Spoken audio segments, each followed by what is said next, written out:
गीता। इस भागवत गीता में मानव के लिए अनमोल वचन है जो हम सबको अच्छा विचार देता है और हमें जीने का अच्छा राह दिखाता है।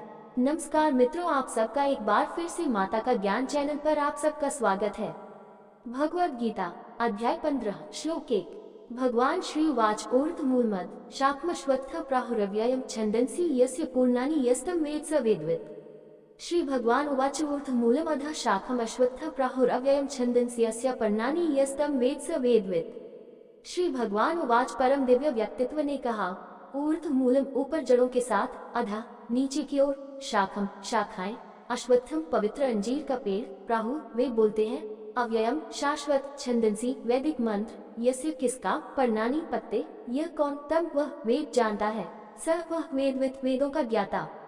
श्री भगवान उवाच ऊर्ध्वमूलम् अधः शाखम् अश्वत्थ प्राहुरव्ययम् छन्दंसि यस्य पर्णानि यस्तं वेद स वेदवित्। अनुवाद। सर्वोच्च दिव्य व्यक्तित्व ने कहा, वे एक शाश्वत अश्वत्थ वृक्ष की बात करते हैं जिसकी जड़ें ऊपर और शाखाएं नीचे हैं।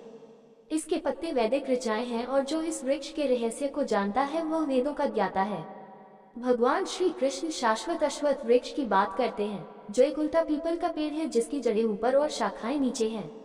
अश्वत्थ का अर्थ भी है जो अगले दिन भी वैसा नहीं रहेगा या कुछ ऐसा जो लगातार बदलता रहता है।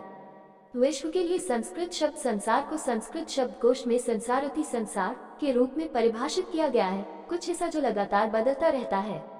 संसार के लिए एक अन्य संस्कृत शब्द जगत को गच्छतीति जगत के रूप में भी परिभाषित किया गया है, जिसका अर्थ है कि यह एक निरंतर गतिशील संसार है। दुनिया सिर्फ चलती या लगातार बदलती नहीं है, बल्कि एक दिन ये पूरी तरह से नष्ट हो जाएगी और भगवान के पास वापस आ जाएगी। इसलिए जिस दुनिया में हम रहते हैं वह अस्थायी या अश्वत्थ है। भगवान बताते हैं कि यह भौतिक संसार आत्मा के लिए एक विशाल अश्वत्थ वृक्ष के समान है। इसकी जड़ें भगवान से उत्पन्न होकर ऊपर की ओर जा रही हैं, ऊर्ध्वमूलम् उसके द्वारा पोषित और समर्थित। तना और शाखाएं जो नीचे की ओर फैली हुई हैं, अधः शाखम भौतिक क्षेत्र के विभिन्न स्थानों से सभी जीवन रूपों को समाहित करती हैं। इसके पत्ते वैदिक मंत्र छन्दंसिक हैं जो अनुष्ठानों, समारोहों और उसके इनाम का वर्णन करते हैं। इस तरह के अनुष्ठान करने से आत्मा स्वर्ग में जा सकती है और दिव्य सुखों का आनंद ले सकती है, लेकिन अंततः जब पुरस्कार समाप्त हो जाते हैं तो उन्हें वापस पृथ्वी पर गिरना पड़ता है। इस प्रकार अश्वत्थ वृक्ष की पत्तियां आत्माओं के भौतिक अस्तित्व का पोषण करती हैं और जीवन और मृत्यु के निरंतर चक्र को कायम रखती हैं। इस निरंतरता के कारण आत्माओं को आदि और अंत का अनुभव नहीं होता। अतः संसार का ये वृक्ष रूप अव्ययम अर्थात नित्य है। जैसे ही महासागरों का पानी वाष्पित हो जाता है, बादलों का निर्माण होता है जो पृथ्वी पर वर्षा करते हैं, जो फिर नदियों का निर्माण करते हैं और अंततः महासागरों में वापस बह जाते हैं। इसी प्रकार जीवन और मृत्यु का चक्र भी निरंतर चलता रहता है। वेदों में भी इस वृक्ष का उल्लेख है। ऊर्ध्वमूलो वक्षाकेशो श्वत सनातन कठोपनिषद 2.3.1। अश्वत्थ वृक्ष जिसकी जड़ें ऊपर की ओर और शाखाएं नीचे की ओर हैं, शाश्वत है। ऊर्ध्वमूलम् अर्वाक्ष का वृक्ष यो संप्रति न स जातु जनः श्रद्धयात् मृत्युतुर्मा मर्यादिति तैत्तिरीय आरण्यक 1.1.5। जो लोग इस पेड़ को जानते हैं जिसकी जड़ें ऊपर की ओर और शाखाएं नीचे की ओर हैं, वे विश्वास नहीं करेंगे कि मृत्यु उन्हें समाप्त कर सकती है। वेदों में इस वृक्ष का वर्णन करने का उद्देश्य हमें ये समझाना था कि हम जीवन और मृत्यु के चक्र से परे हैं और हमें इस वृक्ष को काटने की दिशा में काम करना चाहिए। इसी उद्देश्य से भगवान श्री कृष्ण ने कहा है कि जो इस संसार रूपी वृक्ष को काटने के रहस्य को समझता है वह वेदों का ज्ञाता है। भगवद गीता अध्याय 15 श्लोक 2। अधश्चोर्ध्वं प्रसृतास्तस्य शाखा गुण प्रवृद्ध विषय प्रवाला अधश्च मूलान्यनुसंतानि कर्मानुबंधिनी मनुष्यलोके। अधश्चोर्ध्वं प्रसृतस्तस्य शाखा गुण प्रवृद्ध विषय प्रबला अधश्च मूलनी अनुसंतानि कर्मानुबंधिनी मनुष्यलोके।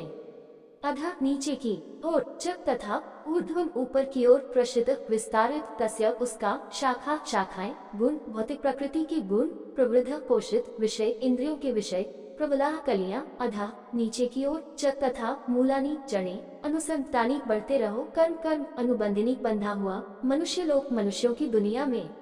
अधश्चोर्ध्वं प्रसृतस्तस्य शाखा गुण प्रवृद्ध विषय प्रवाहधश्च मूलम् अनुसंतानि कर्मानुबंधिनी मनुष्यलोके। अनुवाद। पेड़ की शाखाएं ऊपर और नीचे की ओर फैली हुई हैं, जो 3 गुणों द्वारा पोषित हैं, जिनमें इंद्रियों की वस्तुएं कोमल कलियों के रूप में हैं। पेड़ की जड़ें नीचे की ओर लटकती हैं, जिससे मानव योनि में कर्मों का प्रवाह होता है। नीचे इसकी जड़ें मनुष्यों की दुनिया में कारण कर्म कार्यों तक फैली हुई हैं।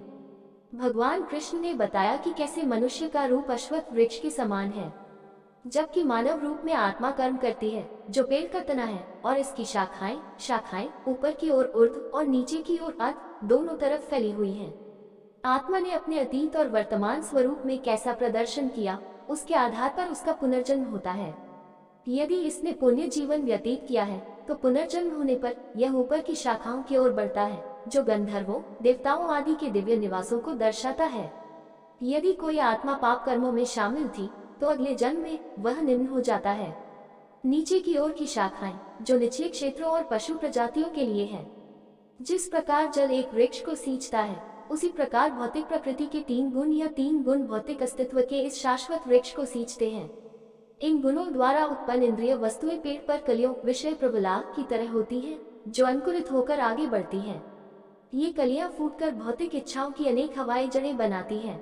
उदाहरण के लिए अंजीर परिवार का एक अन्य पेड़ बरगद के पेड़ की हवाई जड़ें होती हैं, जो शाखाओं से सीधे जमीन तक बढ़ती हैं और समय बीतने के साथ ही द्वितीय तनों में बदल जाती हैं।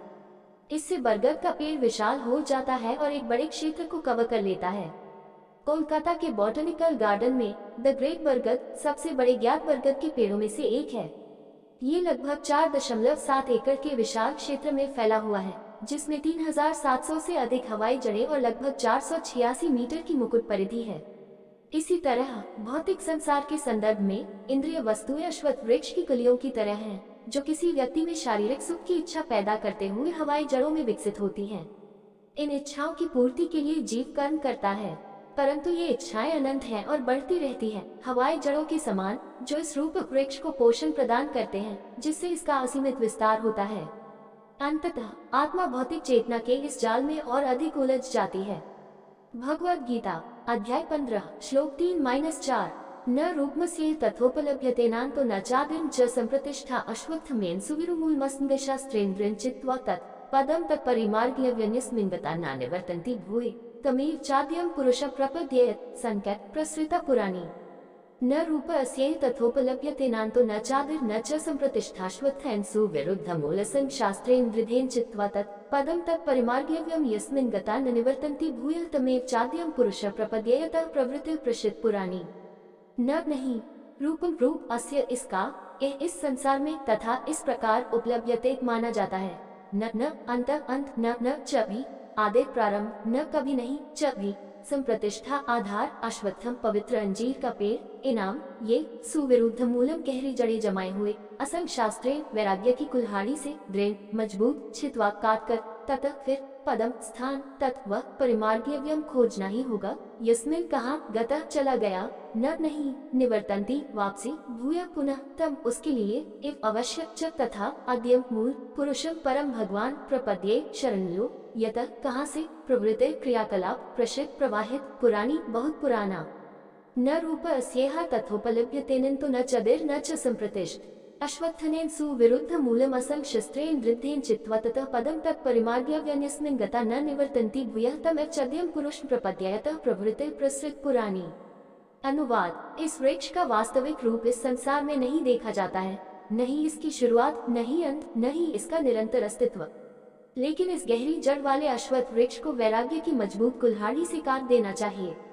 फिर व्यक्ति को वृक्ष के आधार की खोज करनी चाहिए, जो कि सर्वोच्च भगवान है, जिससे बहुत समय पहले ब्रह्मांड की गतिविधि प्रवाहित हुई थी।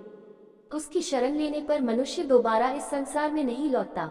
श्री कृष्ण कहते हैं कि अश्वत्थ वृक्ष का रहस्य देहधारी आत्माओं के लिए समझना आसान नहीं है, क्योंकि वे जीवन और मृत्यु के निरंतर चक्र में गहराई से उलझे हुए हैं। पेड़ की कलियां, जो इंद्रियों की वस्तुएं हैं, उन्हें इच्छाओं को विकसित करने के लिए आकर्षित करती हैं।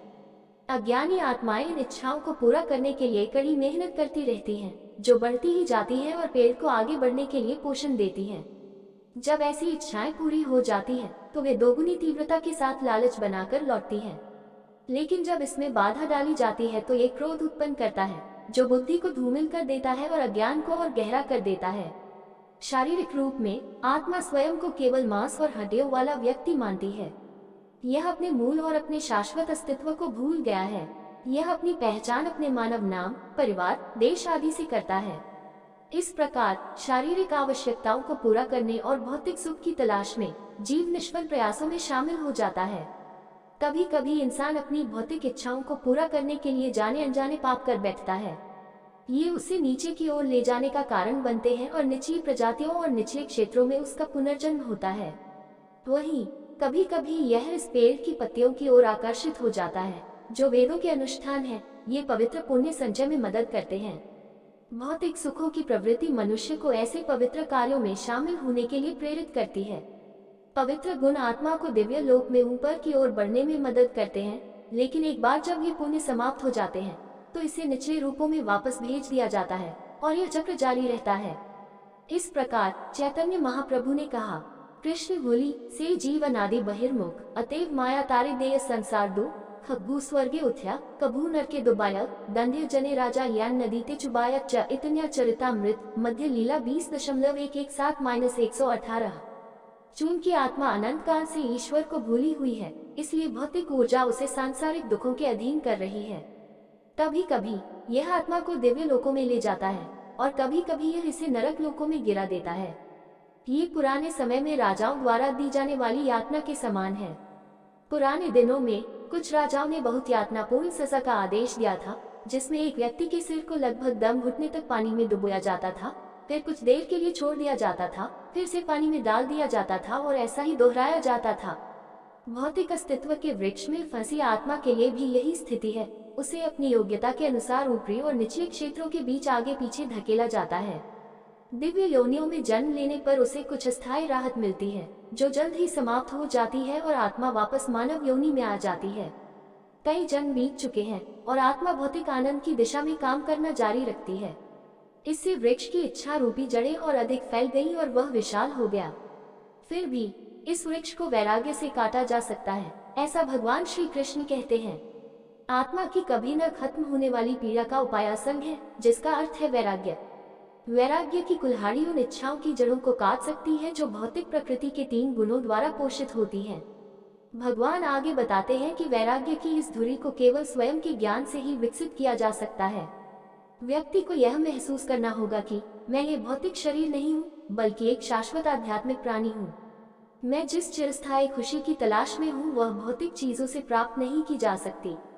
इस भौतिक शरीर की भौतिक इच्छाओं की संतुष्टि के प्रति मेरे प्रयासों में कोई संतुष्टि नहीं है। वे केवल मुझे संसार या जीवन और मृत्यु के जाल में फंसा रहे हैं।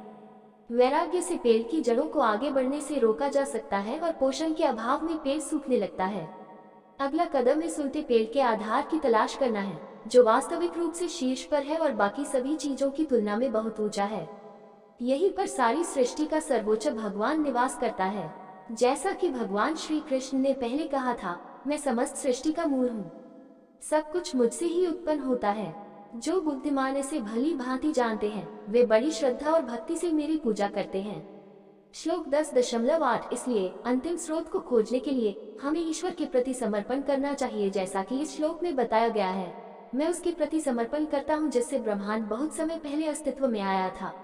इस तरह अथाह पेड़ पर विजय प्राप्त की जा सकती है और उसे खत्म किया जा सकता है।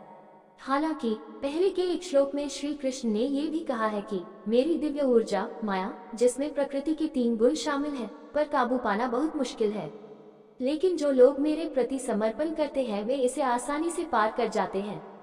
श्लोक 7.14। इसलिए अश्वत्थ वृक्ष को काटने का एकमात्र तरीका पूर्ण रूप से भगवान के प्रति समर्पण करना और उनकी शरण लेना है। ऐसा करने से हम इस भौतिक संसार में वापस नहीं लौटेंगे और मृत्यु के बाद उनके दिव्य धाम में जाएंगे। अगले श्लोक में श्री कृष्ण ने समर्पण की प्रक्रिया की आवश्यकताओं को प्रकट किया है। भगवद गीता अध्याय 15 श्लोक 5। निर्माण मोहा जित्संग दोषाध्यात्म नित्य विनिवृत्त कामा द्वंद्वैर विमुक्त सुख दुख संज्ञा पद्म व्ययं तत्। निर्माण मोह जित्संग दोष अध्यात्म नित्य विनिवृत्त कामा द्वंद्वैर विमुक्त सुख द्वैक संज्ञा पदम अव्ययं तत्। निर्मुक्त मन घमंड मोह भ्रम जिता विजय पाकर संग आसक्ति दोष बुराइयां अध्यात्म नित्य निरंतर स्वयं पर और भगवान पर ध्यान केंद्रित करना, विनिवृत्त से मुक्त काम इंद्रियों का आनंद लेने की इच्छा, द्वंद्व द्वंद्वों से विमुक्त मुक्त सुख द्वैक सुख और द्वैक संज्ञाई के रूप में जाना जाता है। गच्छन्ति प्राप्त करें अमूला अविचलित पदम निवास अव्ययम शाश्वत तत्व। निर्माण मोह जिता सं दोषध्यात्म नित्य विनिवृत्त कामः द्वंद्वैर विमुक्त सुख द्वैक संज्ञैर गच्छन्ति यमुना पदम अव्ययम तत्। अनुवाद: जो घमंड और भ्रम से मुक्त हैं, जिन्होंने आसक्ति की बुराई पर विजय पा ली है, जो निरंतर स्वयं और भगवान पर ध्यान केंद्रित करते हैं, जो इंद्रियों का आनंद लेने की इच्छा से मुक्त हैं और सुख और दर्द के द्वंद्व से परे हैं, ऐसे मुक्त व्यक्तित्व मेरे शाश्वत निवास को प्राप्त करते हैं। इस श्लोक में श्री कृष्ण ने इस रहस्यमय अश्वत्थ वृक्ष के आधार पर स्थित सर्वोच्च भगवान के प्रति पूर्ण समर्पण के लिए आवश्यकताओं को समझाया है। पहला कदम सभी अहंकार को त्यागना है, जो अज्ञानता के कारण है। देहधारी आत्माओं को ये भ्रम होता है कि उन्होंने जो भी भौतिक संपदा अर्जित की है, वे उसके संचालक हैं और अधिक संचय करते रहते हैं। उनका दिमाग अज्ञानता से उत्पन्न अहंकार से अंधा हो गया है। वे सोचते हैं कि यह सब उनके आनंद के लिए है और इससे उन्हें खुशी मिलती रहेगी। ऐसी अवस्था में आत्मा ईश्वर को सबका स्वामी नहीं समझ पाती। इस प्रकार उसकी इच्छा के आगे समर्पण नहीं किया जा सकता। केवल ईश्वर के उचित ज्ञान के माध्यम से ही भोक्ता होने की इस गलत धारणा को दूर किया जा सकता है। ये समझना आवश्यक है कि केवल ईश्वर ही समस्त भौतिक ऊर्जा का स्वामी है और इसका उपयोग केवल उसकी सेवा के लिए किया जाना चाहिए। वो सारी सृष्टि का स्वामी है और आत्माएं उसकी शाश्वत दासियां हैं। आत्माओं को अभिमान का भाव त्याग कर भगवान के प्रति निस्वार्थ सेवा का भाव विकसित करना चाहिए। इसे शाश्वत सेवक के रूप में स्वयं की वास्तविक प्रकृति को समझकर उन भौतिक आसक्तियों को समाप्त करके प्राप्त किया जा सकता है जो हमें दुनिया की ओर और उससे दूर खींचती हैं। पद्म पुराण में कहा गया है, दास भूतमिदं तस्य जगत स्थावर जन्म श्रीमन्नारायण स्वामी जगतान प्रभुरीश्वरः। परम भगवान नारायण जगत के नियंता और स्वामी हैं। इस सृष्टि में सभी चर और अचर जीव और संस्थाएं उनके सेवक हैं। इसलिए जैसे जैसे भगवान की सेवा करने की हमारी इच्छा बढ़ती है, प्रकृति भौतिक संसार के भोक्ता होने का भ्रम धीरे धीरे समाप्त हो जाता है और हृदय शुद्ध हो जाता है। जगत गुरु श्री कृपालु जी महाराज हृदय को शुद्ध करने के सबसे शक्तिशाली साधन के रूप में बाकी सभी चीजों से ऊपर इस पर जोर देते हैं। 100 बतान की बातिका, धारु मुरलीधर ध्यान, गृह बहु सेवा वासना, यह सो ज्ञान ज्ञान। भक्ति शतक, श्लोक 74। शुद्धिकरण के लिए सैकड़ों सलाह में से सबसे महत्वपूर्ण यह है, अपने मन को दिव्य बांसुरीवादक श्री कृष्ण में लीन रखें और उनकी सेवा करने की अपनी इच्छा को बढ़ाते रहें। ये सलाह ऐसे सैकड़ों ज्ञान रत्नों से भी अधिक महत्वपूर्ण है। लेकिन क्या होता है जब एक बार हमारे ईथर हृदय शुद्ध हो जाते हैं और भगवान की प्रेमपूर्ण सेवा में पूरी तरह से स्थित हो जाते हैं। इस श्लोक में श्री कृष्ण कहते हैं कि वे सभी सिद्ध आत्माएं उनके आध्यात्मिक क्षेत्र में प्रवेश करती हैं और हमेशा के लिए वही रहती हैं। एक बार जब ईश्वर प्राप्ति की स्थिति प्राप्त हो जाती है तो भौतिक क्षेत्र का कोई उद्देश्य नहीं रह जाता है। आत्मा जीवन और मृत्यु के चक्र से मुक्त हो जाती है। यह वन्य सिद्ध ईश्वर प्राप्त आत्माओं के साथ ईश्वर के दिव्य निवास में रहता है। भौतिक क्षेत्र केवल 1/4 है, जबकि आध्यात्मिक क्षेत्र संपूर्ण सृष्टि का 3/4 है। जैसे शहर की जेल एक बड़े शहर का केवल एक छोटा सा हिस्सा होती है, उसी तरह भौतिक क्षेत्र भगवान की विशाल रचना का एक बहुत छोटा हिस्सा है। वेद कहते हैं, पदो से विश्वभूतानि त्रिपदस्य अमृत देवी पुरुष सूक्तम मंत्र 3। भौतिक ऊर्जा से बनी यह अस्थायी दुनिया सृष्टि का एक हिस्सा है। अन्य 3 भाग ईश्वर का शाश्वत निवास है जो जीवन और मृत्यु की घटना से परे है। अगले श्लोक में श्री कृष्ण शाश्वत निवास की प्रकृति की व्याख्या करते हैं। ऐसे ही और कहानी सुनना या देखना चाहते हैं तो डिस्क्रिप्शन में लिंक मिल जाएगा, आप वहां जाकर देख सकते हैं। और आपसे निवेदन है कि यह वीडियो आपको अच्छा लगा हो तो लाइक शेयर सब्सक्राइब जरूर करें। धन्यवाद।